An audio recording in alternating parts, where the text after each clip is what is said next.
Hello, good afternoon. Okay, so this will be like, I think we're on part 3 now. Hello, Carly.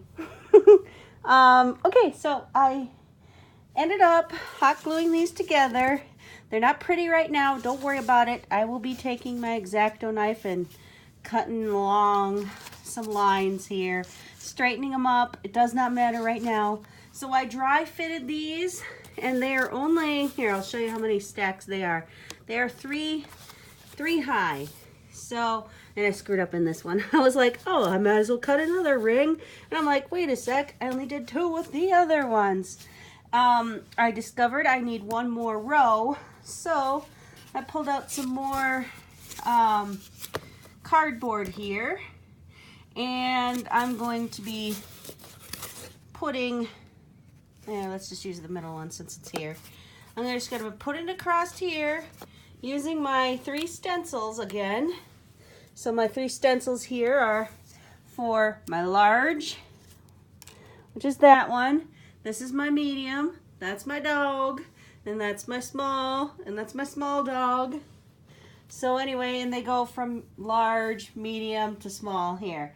So I'm going to, they sat fine, but I'd like them to sit a little bit more sturdy. And I didn't have them glued in or anything. I haven't glued nothing. And I actually unplugged my hot glue, so I have to I replugged it back in. And yeah, so I'm going to cut out. I'm gonna stencil these on and cut them out. And I don't do anything fancy, so I'll just take my permanent marker and color in the line here. Then I'll take my not very sharp or usable scissors and I just poke a hole, and then I just cut along, and then I cut a circle out. So that's how I cut these. I'm not real good with an X-Acto knife, and I don't really have a mat I don't have a cutting mat or one of them self-healing or whatever they call them, those mats that all the other crafters in the world have that I don't have.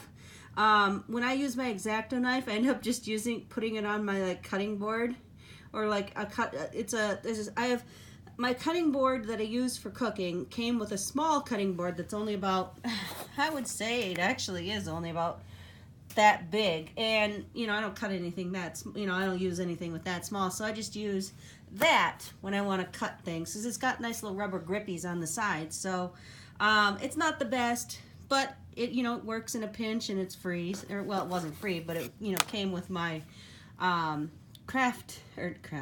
cutting board, so it was a smaller cutting board, so I used that. So it's never been used for food, so, and even if it was, I don't really care, I wash it out. But it's never been used for food, so I just use that.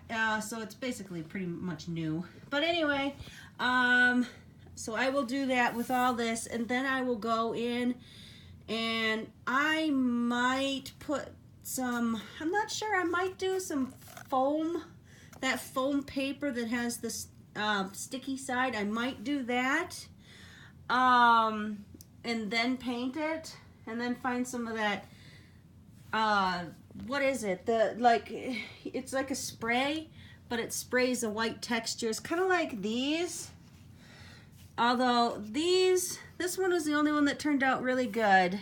I ran out of green stuff on this one, as you'll be able to tell. See, I just was like, you know what? I got most of it, so.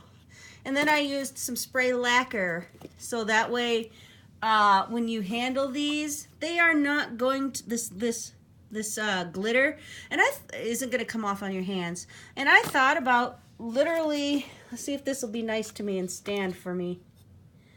When I thought about going and painting all these with white, so it looks like they're snowed, but since this right here isn't colored, I don't know. I might not, but I might not it all together anyway, and I'll just put, well, since it's supposed to be a Christmas tree, so it'll be inside, although it could be outside since I'm going to be doing texture down here, so I guess I might do a white on these little triangle, just the little tip there. I might put a dab on on them just because pine trees and snow look good together. I just, you know, and this is why I'm putting on the next layers. It fits there nice, but I want it to stay up there nicer, you know, without having to worry about it tipping over or whatever. See, like this one here, it's not deep enough. So I can't even let this one go without it really wanting to fall. So, you know, I didn't go to all the trouble of painting these, and I've never seen pine cones this big. And you can tell these ones are definitely dry because they are all the way open. But these were fun to paint. They took a lot of paint, though. I did not know they were going to take that much spray paint. They took 3 bottles of that spray paint to spray paint them. And it took 2 of the clear lacquer, or the clear paint, just to spray them, because I wanted to make sure that this glitter isn't going to go anywhere. I don't like glitter.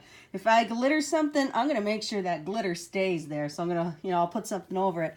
Anyway, this is becoming a really long-winded video just to tell you that I'm going to add another layer of my largest circle. So, yeah, so this will be part 3. So this is another Christmas tree update. All right, bye.